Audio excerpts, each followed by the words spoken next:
Hey, Kenya.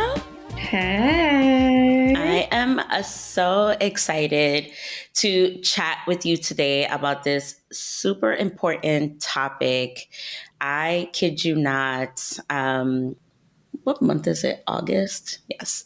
Well, it's about to be September. Yeah, at the time of this recording, but um, I remember earlier this year, I don't know what thing I posted online on my Mhm. social, and the amount of people that were in my DMs talking about, wait, am I experiencing depression and like think that it's something else?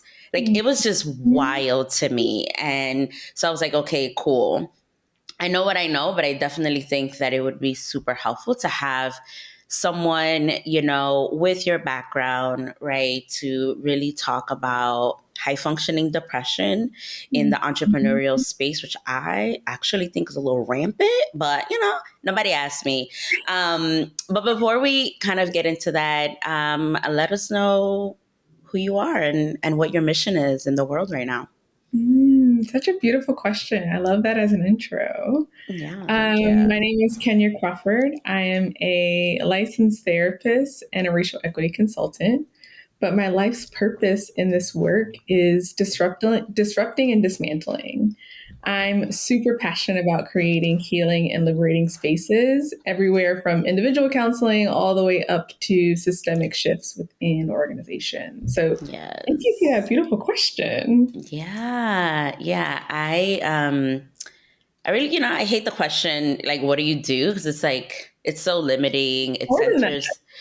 centers capitalism and just production. And I'd love to know, like, what are people's like mission? And also, like, another question that I love to ask is kind of related to that.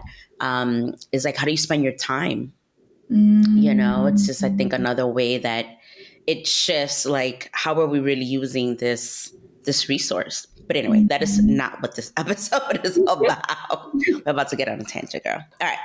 So love that you're a disruptor, very much my vibes as well. And why I am so fascinated by the work that you do, right? And kind of like the vertical, which is kind of what you were talking about. Like, Mhm. yep, we're gonna get into organizations, but we're also gonna be in the community. And I really, really love that. So um talk to us about this idea of high functioning depression, right? I think that Mhm. obviously with the advent of the internet and social media, people are might be familiar with this idea of like depression and anxiety. But then there's this nuanced experience that, you know, I like to think of as high functioning depression. I don't know if that's necessarily the term that you like to use, but Mhm. talk to us a little bit about what is depression and in particular high functioning depression. Yeah. So when I think of depression by definition, right, it's a mood disorder where someone might be experiencing persistent experiences of sadness or hopelessness. But typically, when I share that definition to people, they think of someone like, can't get out of the bed for days. They're very gloomy. They're very sad all the time. And that's why a lot of people, I think, particularly Black women, think they're not depressed because their depression doesn't look like. Mm-hmm. But I always remind folks, like, sometimes I even think about my mom, per se. She's experienced her own challenges with mental health, but her depression never looked like that. It wasn't sleeping in bed and not getting out of bed and not going to work because she didn't have the capacity to do that. She didn't have the privilege to be able to do that. And for a Mm-hmm. lot of Black folk and Black women, Mm-hmm. our depression does not look like that because we're not allowed for it to show up in that way. So, for folk with multiple intersections, whether it be racism, sexism, classism, or any other marginalized identity, your depression may look like overachieving or people pleasing or constantly looking for that external validation from other people, not just, oh, I couldn't get out of bed this morning. So I'm really Yes. excited to get into this conversation because we need to re-narrate what depression looks like, particularly for Black women and entrepreneurs. Yes, right. So that's like another intersection and why I mean, if you're listening to this podcast, you should probably already know this, but I am like obsessed with like women of color who are also entrepreneurs. Like I just think it's such it's such a unique experience. It's so nuanced and Mhm. complex and like beautiful at the same, like it's, I love it, obsessed. But so yes, I love what you're saying here about like, yes, traditionally, quote unquote, right? We think about depression in this way, but it doesn't always look like that.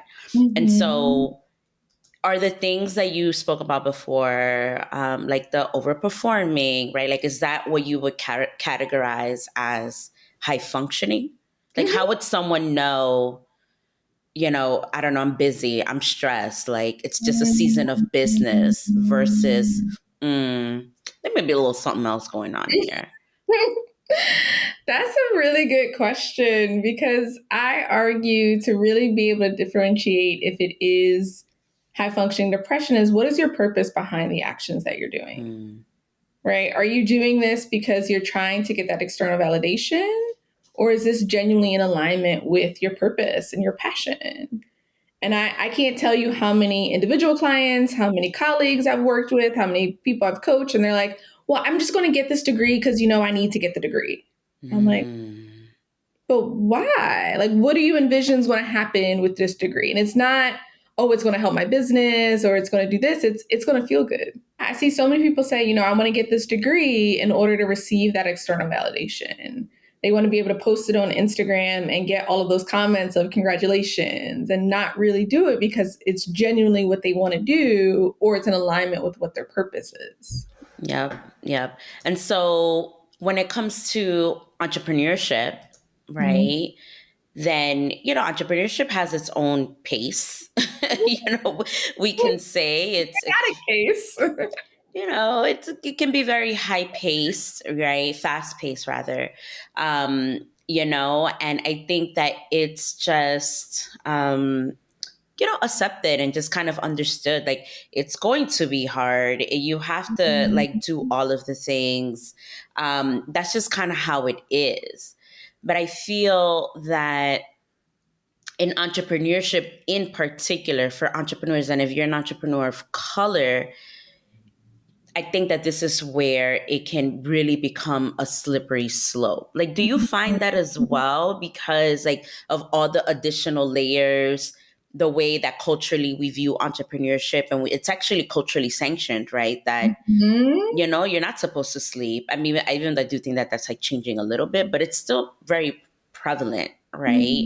So like Mhm. how do you reconcile that? Like this idea of like entrepreneurship and like you have to get the thing off the ground, but then also maybe having this experience of depression.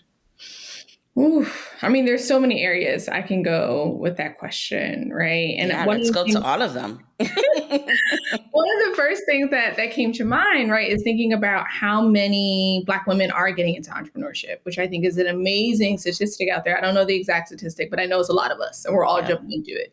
Yeah. And I think it's so beautiful because I find that so many women who are jumping into entrepreneurship is because they're leaving their previous experiences of workplace trauma, right? They're Mm. leaving those C-suite spaces. They're leaving those predominantly white, organizations and saying, actually, I can do this better myself, and I might be able to feel better by doing this myself. So I do think that is an important piece because I think a lot of folk are running from that workplace trauma in hopes to create something new. And then they're realizing, like, wait a minute, I'm trying to make this business look like the other business, right? Make this business look like the other companies I've been a part of.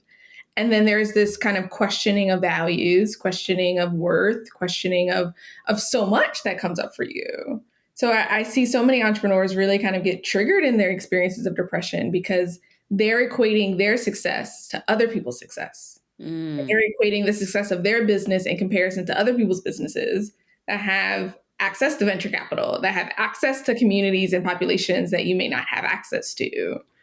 So I see it in that we're not redefining what success looks like for us yet. And we're Mm. trying to replicate these other spaces that are meant to harm us. Yep, yep. I love this idea. And I talk about this too about, I mean, just in general, we have to constantly be asking ourselves, especially because we're constantly shifting, like, what Mhm. does success look like for me now? Right. Mhm. Like what is bringing me joy now as opposed to like, Mhm. I don't know, 6 months ago, 12 months ago. And so how might someone who is experiencing this like high functioning, this depression, how might that experience get in the way of, or prevent, or pose a challenge for let's say a black woman who's an entrepreneur, and her being able to, Mhm. or them being able to redefine what Mhm. success is for them? Like how do Mhm. they intersect? Yeah. I would say they probably are going to intersect in the ways that you're showing up in your work, right? I find a lot of folk who may be experiencing high functioning depression, they try to like succeed it away, right? Ah. They think like, oh, if my business hits this metric, if my business makes this amount of money, then I'll feel better. Mm. So what are they? What's at the roots then? Right Mm. there, because I hear you say they're using the like inadequate maybe tool, Mhm. but what is really at the crux of this? Like what's at the heart of this experience for them? A belief that they're not worthy, a belief that their worthiness is going to come from entrepreneurship and their business, and not that innate belief within themselves that they are worthy regardless of their company meeting that metric or them meeting that goal. So when they are interwoven in that way, then your worthiness will always be shifting. The goalposts will always be moving, and you're never going to fully experience the worthiness that you're seeking. Hence the high functioning depression. Yeah, yeah. And right, and you were saying that that looks like the overworking, the like the Mhm. over functioning, Mhm. right? That I think is so like it's normalized in entrepreneurship. It's just Mhm. like, well, of course, because building a business is hard. I mean, yes, it is. Like we Mhm. know that. Um, but I hear like what I hear you say is that there's like a fine line between like working hard in your business and then overworking.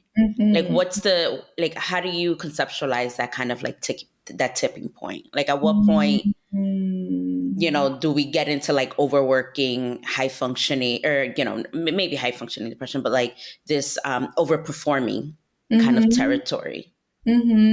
Yeah. So there's a couple ways that I try to check that, even for myself. Mm. Right. And the first way is really kind of always coming back to the body and always coming back to the somatic connection. Right. My body will always tell me what's going on and what I need. There are certain things that happen for me, like my eyes start to twitch in the middle of meetings. Like I feel Mm. this like pressure on my chest. And I know at this point, like, oh, that might mean I need a spa day this weekend, or I might need a little extra time throughout this week, or maybe I need to shift some boundaries that I have with some clients, or changing the scope of work for some clients that are really, really shifting and harming me in ways. I also think it's really important for entrepreneurs to create a routine of rest in their work. Mm. Like at the top of the year, sitting down and mapping out, okay, what are the dates that you're blocking out now? Because there's always going to be someone that wants your time, that wants Hmm. that meeting, that wants that workshop, that wants that training, right? So, what are you doing to ensure that your rest is non negotiable from the beginning of the year? And then allowing yourself maybe some additional times in there to care for you and care for your body. So you spoke about like coming back to like your body, right? Mhm. Which I want to come back to in a second because I think, I mean, this is so important, but body and the routine, right? That's so Mhm. often we're so good about, we can be really good about creating the marketing strategy, right? Like creating the systems in the business, when are we going to launch this, right? Let's make sure that the Mhm. launch plan is good, right? It's good to go. But then like where is the CEO in that? Like where is the leader in all of that? Like Mhm. how is like the quality of the person who is supposed to be leading this mission, right? Like kind of we go back to this to the beginning of this episode. And so I want to kind of come back to this idea of the body, right? Mhm. Because I feel like I always talk about this like till I'm blue in the face and folks will just will be like, but what's how do I move forward? It's like, okay, but wait. Right? What are your thoughts on, being Black, right? Person of Mhm. color, person of the global majority, being a woman, right? Being an Mhm. entrepreneur and connecting somatically, right? With our soma. Because Mhm. I find, I mean, just from my personal experience, that was probably the biggest portal that I had to walk through before I can even be like three version of myself, let alone this version that you see Mhm. today. Right?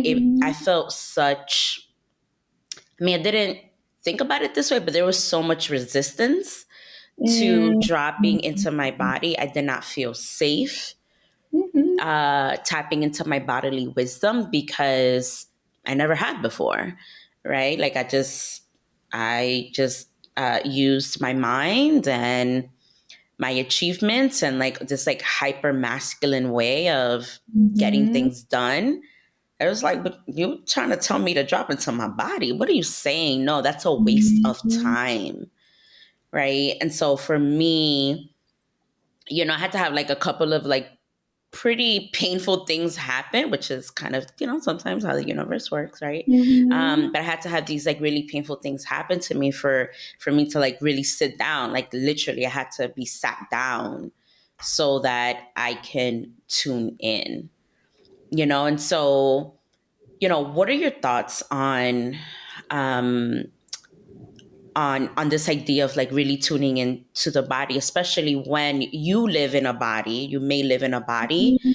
that others may consider as inferior, right? Mhm. Others may have made you think it's not safe, right? Again, that's why like this Mhm. intersectionality is so important because it's not just a body, right? Like if you live in a Black body, you have a very particular experience in this world, right? So how Mhm. can we possibly drop into something that the outside world is telling me it's unsafe, it's unworthy, it's not beautiful, right? And then, we're not even going Mhm. to get into like lifetimes and like our own personal experiences, right? But like, you know what I mean?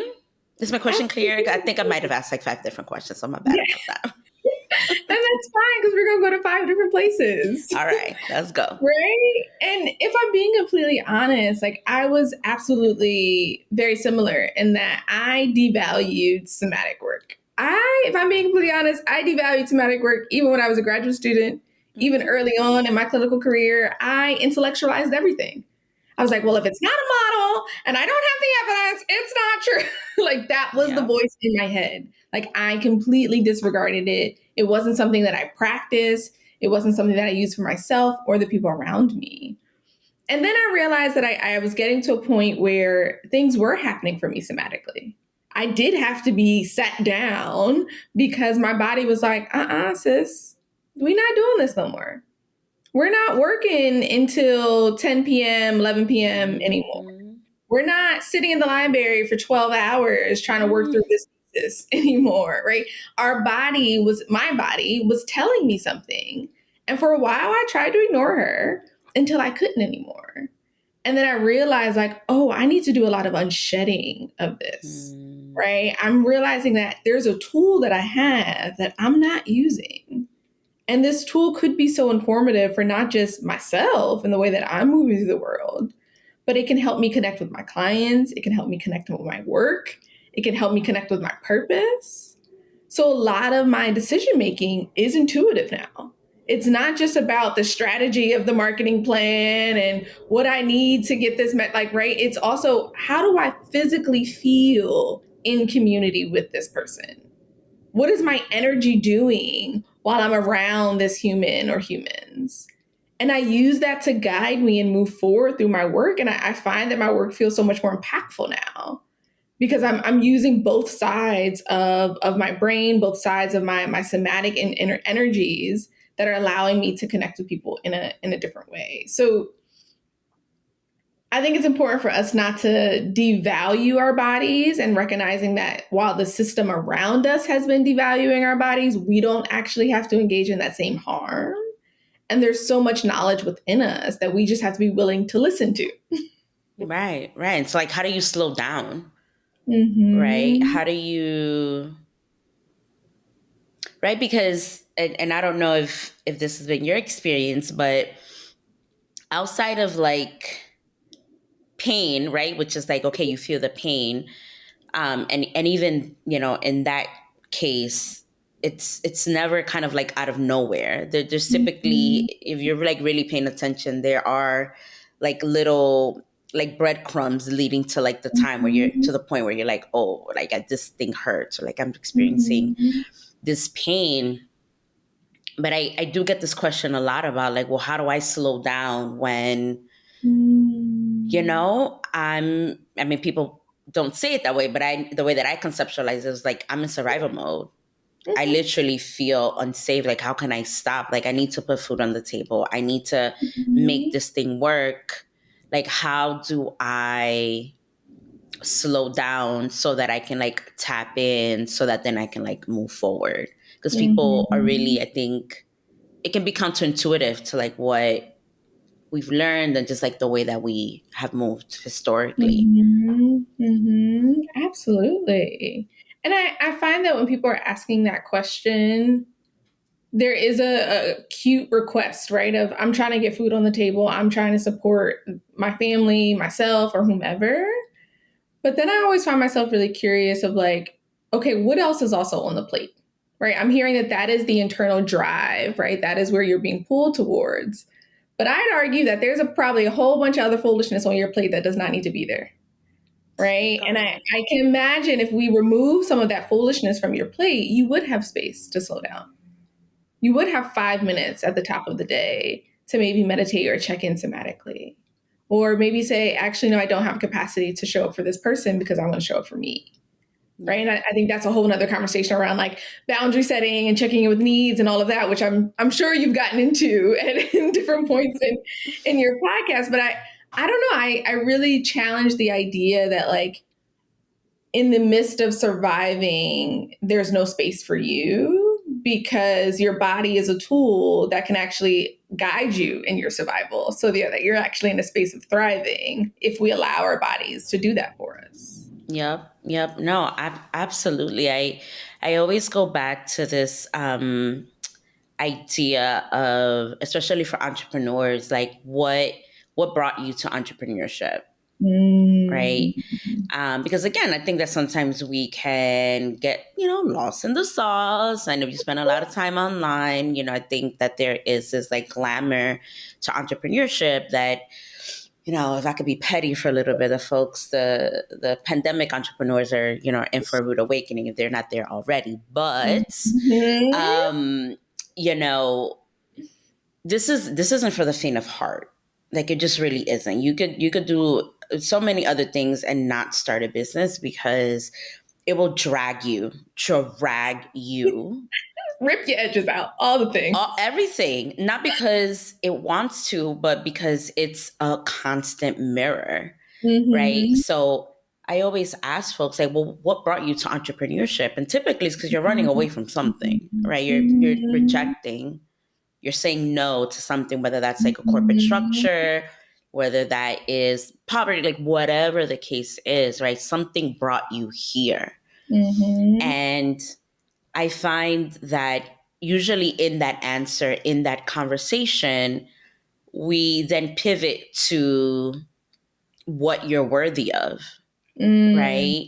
Because the Mm-hmm. thing is that if you do not think that you are worthy, you are deserving, like whatever way we want to describe it, of wealth, of ease, of care, none of this is going to work.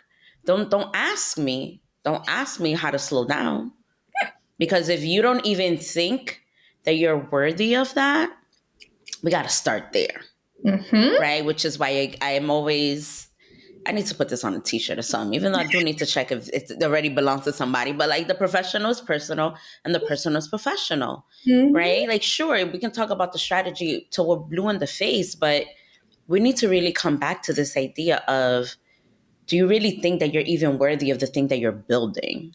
Right? Or Mm-hmm. you think you're worthy? Because if that's a no, we need to work on that before we even talk about the strategy, or, Mm-hmm. or work on it, at the same time.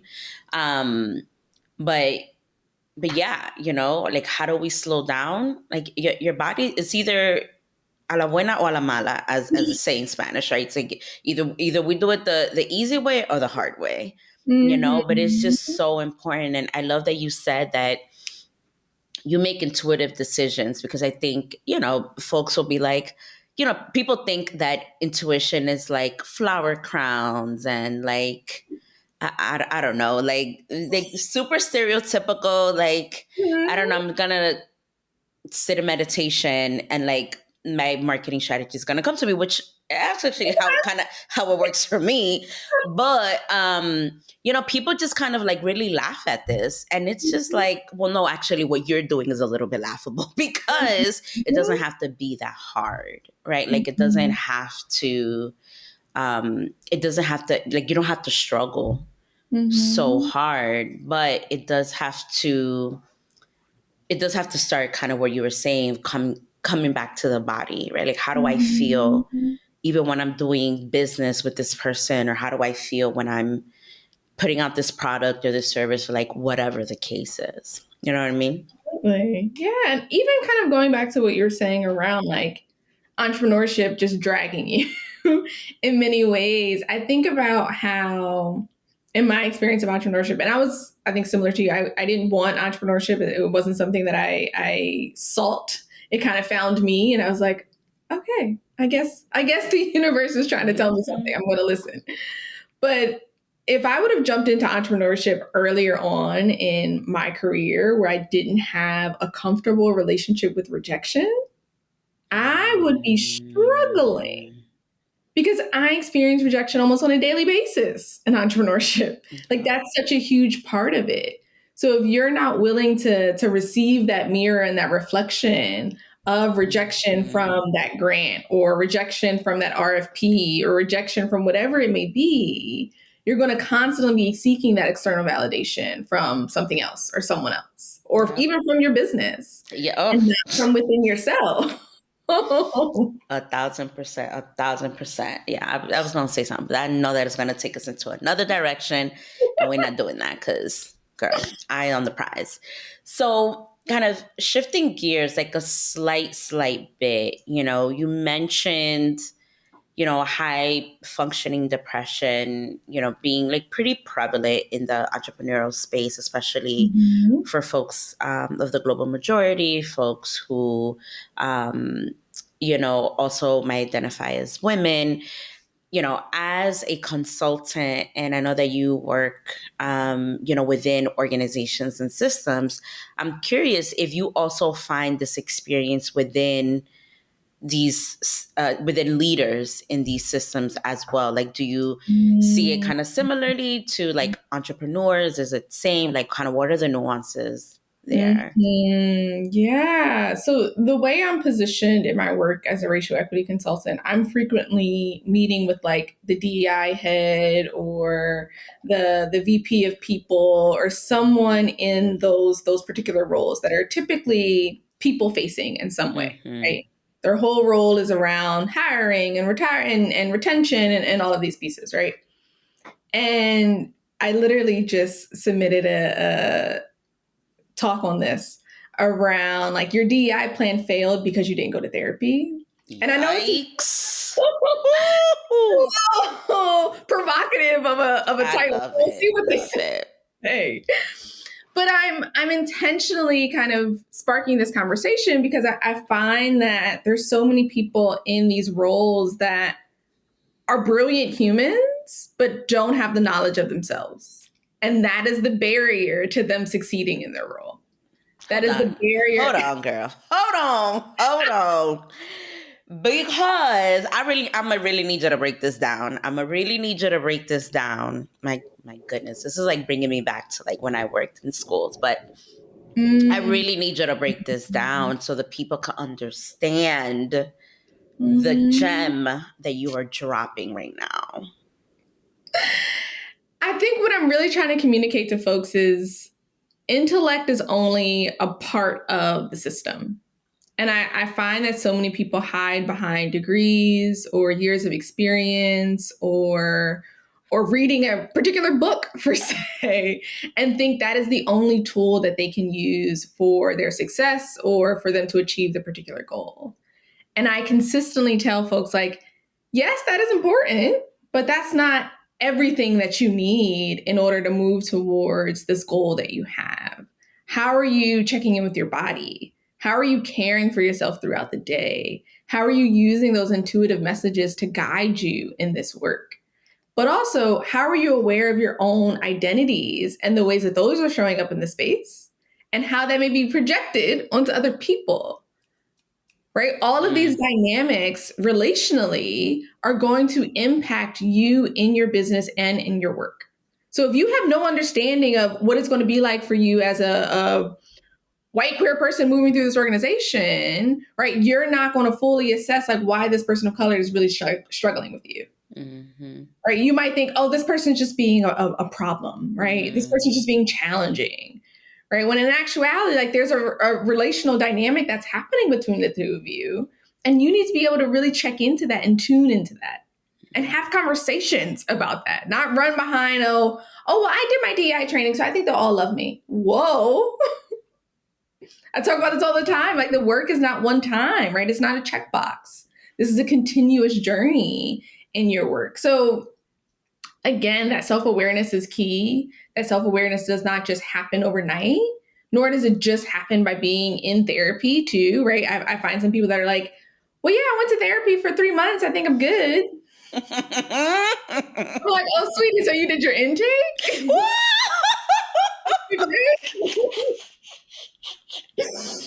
What are you telling me? I am unwell.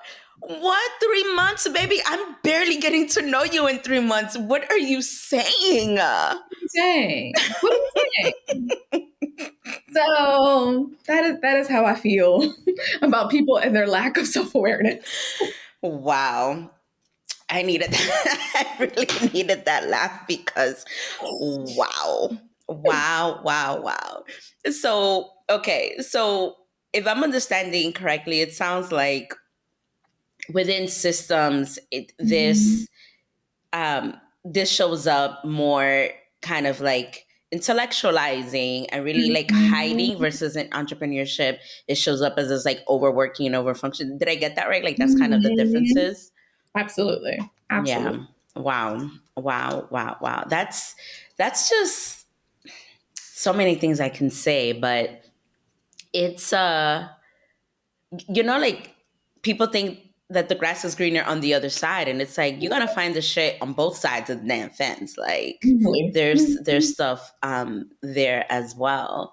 And so kind of to piggyback and kind of go back to what we were talking about before, how do you see high functioning depression intersect with historically marginalized identities? Like Mhm. what, if you could think about like one or two like pearls of wisdom that you can, provide the, folks who kind of fit this profile, like what would it be? Mhm. I don't know. So clearly, I knew we were having this conversation, but something about the way you just asked me the question just now has me being called towards my critique of Black excellence. Girl, I'm curious about- listen, let's go there because I was talking to somebody this week and I was like, that shit is a scam. It's It's a scam. And we need a to talk about it, but go ahead, girl. Do your thing. It is a scam, and it's so disheartening to see this scam.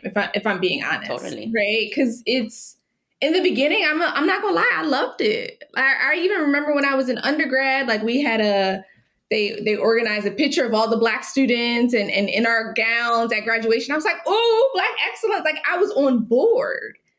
And then I realized, like after a couple years, I was like, wait a minute. Wait a daggone minute. Yes. Am I only excellent because I have this degree? Yep. Am I only worthy because I have this prestige, Yep. right? I went to this prestigious university. I have this Ivy League degree. Now I'm worthy? Well, what about people in my neighborhood that I grew up with?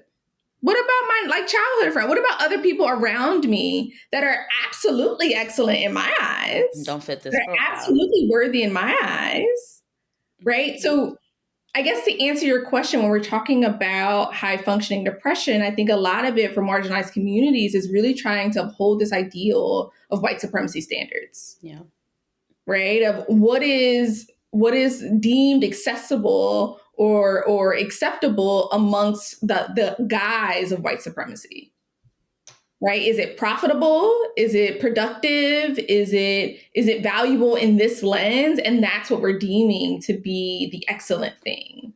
And that's where I see a lot of folks struggling with this high functioning depression, because they're like, okay, well, I'm gonna be great if I have this degree. I'm gonna be great if I make this amount of money. I'm gonna be great if I look this way. Right? If I'm poised in this way, if I show up in this way, if I present even my gender expression in this way, Yeah. right? And I frequently have to challenge folk in recognizing, like, this doesn't seem to be really serving you. It actually seems to be harming you. And then when we remove those ideals, then we see, and a client of mine joked with me about this a couple of weeks ago. She goes, Kenya, I love working with you, but since working with you, like, I don't want to work no more. And I was like, well, Mm-hmm. maybe that's a good thing. She's like, I don't want to go up for promotion. I don't want to be a manager anymore. And I was like, that's amazing. It sounds like you have more time for you now. You have more time for your family now. Shoot, you have more time for sessions now. In the beginning, you was Come on now. Come on now. right. So I share that to say that sometimes in your work of healing and unpacking with your worthiness and success is that looks like maybe not showing up in the ways that you used to. That looks like not succeeding in the ways that you used to, but you're succeeding for yourself. And I think that's what's more powerful. Yeah. Yeah. Yeah. I love this that you shared about your client, because I do feel, and kind of what you were saying before, that, when you are having this experience, and you hold like multiple marginalized identities, multiple identities, but Mhm. definitely multiple marginalized identities, it's like you are robbed of the opportunity to learn your preferences, right? Mhm. Because it typically is, it's created by something that's outside of you. Sometimes that's family, right? But almost always, because of the system and the society that we work within and live in, it Mhm. is, it's dictated, and I'm using that word Mhm. on purpose. It is Mhm. dictated by these white supremacist ideals, right? Like the proximity to whiteness. The Mhm. more I want whatever is closest to that, right? Mhm. And I can't tell you how I'm always going to be grateful to my business, to my first business, for this. It was learning what my preferences were. Like your client, Mhm. work. What is that? The way that I've traditionally known work, I ain't trying to do that shit. We done. We are done. We've broken up. Done. Right? Boundaries are set. Do not call me. You are my block list. No. Right? Because I want to, and I've been racking my brain, thinking about like what word am I going to use to replace the word work.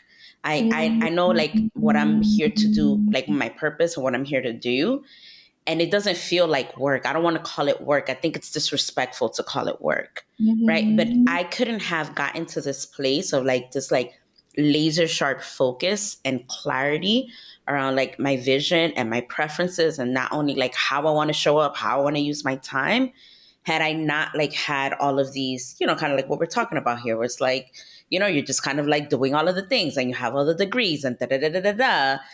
And then something happens where you're like, wait, what? What am I Mhm. doing? I've spoken about this on my podcast where um the first time I made six figures, I was like, fuck is this? Wait a minute, there wasn't a parade?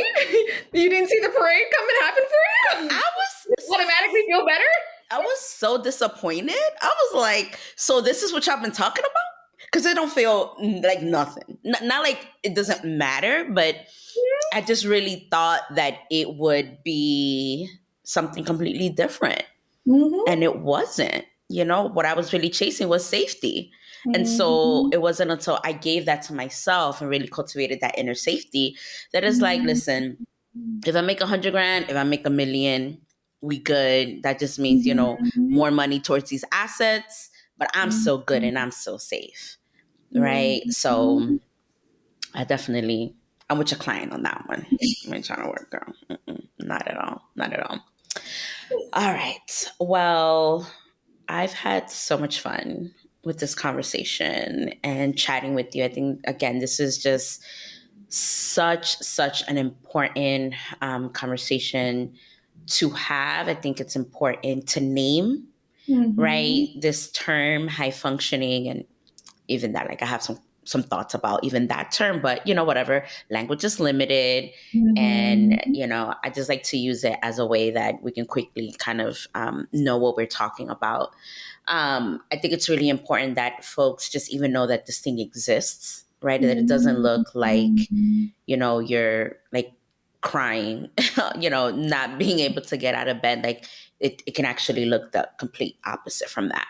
um Before we wrap up, because I thought about a question, what I have witnessed, especially as I've been more in the coaching space as in the last few years, is that folks who need to be in therapy are actually seeking business coaching, right? Because they can't, they just they don't know what they don't know, right? And Mhm. so they're looking for fill in the blank, right? They're Mhm. entrepreneurs, right? They're in the space, they're like, strategy, I need someone to help me find relief from, I don't even know what it is that I'm feeling, but I need relief. Mhm. And so they go and they like invest in a business coach or in a business coaching program or whatever. And I've been in situations, I've spoken to people where I'm like, you don't got a therapist? I know that if you're listening, you're not seeing me, but I'm like literally scratching my head, like, what? What? Because I really Mhm. do believe if you have a business, especially if you're an entrepreneur, you need both. You need both. It needs to be on payroll. It is a business expense. Like, you need to figure Mhm. that shit out. You need both. And so Mhm. all this to get to my question of like, how does someone discern Mhm. between I need therapy versus I need to Mhm. go towards business coaching or hire a business coach, or like mindset? That could be a Ooh. whole other episode. That's a really good question because I feel similar to you in that people always need both, Mhm. right? Like I don't know if there is a discernment between only needing one versus the other.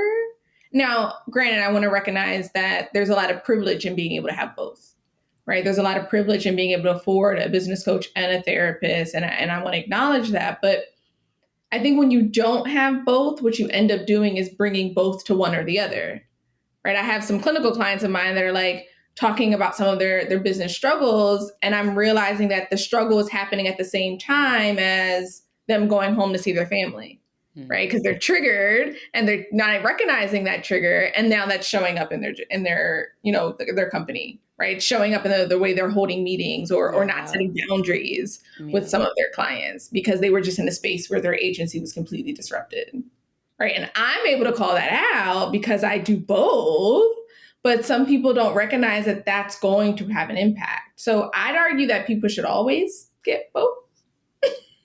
I mean, I will say that that's not, I mean, I obviously I don't speak for, you know, all, coaches or like business owners or anything like that, but I don't think that that's super commonplace to have both.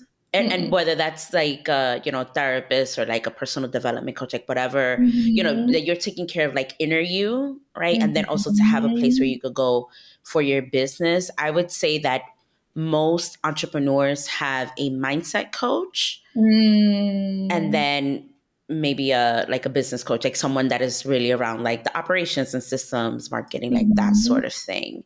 And Mhm. sometimes I do find that like sometimes it's not about a mindset, it's not about something that you can just consciously choose. No, baby, you need to go back. You don't have to stay there, right? Because that's the other thing that people are like, I don't want to be in therapy because I don't, I don't want to just be staying in the past. I mean, like, you're not going to be there forever, like and if you're there forever, then I don't know, it depends, right? But you need to understand so that you're not recreating, right? You're kind of like how you shared, Mhm. people leave really toxic workplaces and then they end up recreating it because they never spent time just kind of just like looking, Mhm. sifting through and like, this worked, this didn't. Oh, Yep. damn, that shit really hurt me. Well, I need to take care of myself there. Oh, yeah, I'm not Mhm. never being that type of boss, right? Like you need that time, right? And Mhm. so that's why I asked the question is because I, like you, to me, it's like very common sense. And I don't mean that like shade in any way, right? But to me, it's very much like, well, yeah, like this is typical. But I would say that a lot of entrepreneurs are like either one or the other, or to your point, they're bringing personal material to the business space, or, kind of vice versa. Mhm. So, And I think that also really comes from this idea that we can do everything by ourselves, yes, right? totally. And not recognizing that as folk of the global majority or Black folk, like we deserve support and we're allowed to have support. And support can be this really beautiful, fruitful experience if you allow it to be, if you trust it to be, Hmm. and let go of this idea that you can do everything by yourself. Right. Yeah. I mean, if you think that what you're trying to achieve, the movement that you're trying to lead, like if you think that you could do that on your own, then I would invite you to really wonder, I would invite you to get curious about whether if that's really what you're supposed to be doing, right? Mm-hmm. Because we're not supposed to be doing this thing called life, business, anything, love, anything alone. That's a Mm-mm. scam. That's a scam too. Mm-hmm. Major fucking scam. Anyway, thank you so very much, Kenya. Please let the people know what you're working on, where they can Mm-hmm. find you. If someone is listening and they are working within a company, organization, and they want to hire you, like, let us know how we could give you these coins and just connect with you too. Coins and connection. I like it. Yes, I like coins it. and connection. Yes. So, for folks, particularly any healers in the space, if you are looking for a support group or CEUs, you can find all of that at Cultivating Healers, which is on my website, kenyacrawford.com. Y'all can also find all the intake forms for any racial equity work or anti racism work that you may be interested in, or your company should be interested in. Hmm. Plugging that in there now. And y'all can find me on all socials at Kenya Crawford _. Thank you so Awesome. Thank you so much. much, Kenya.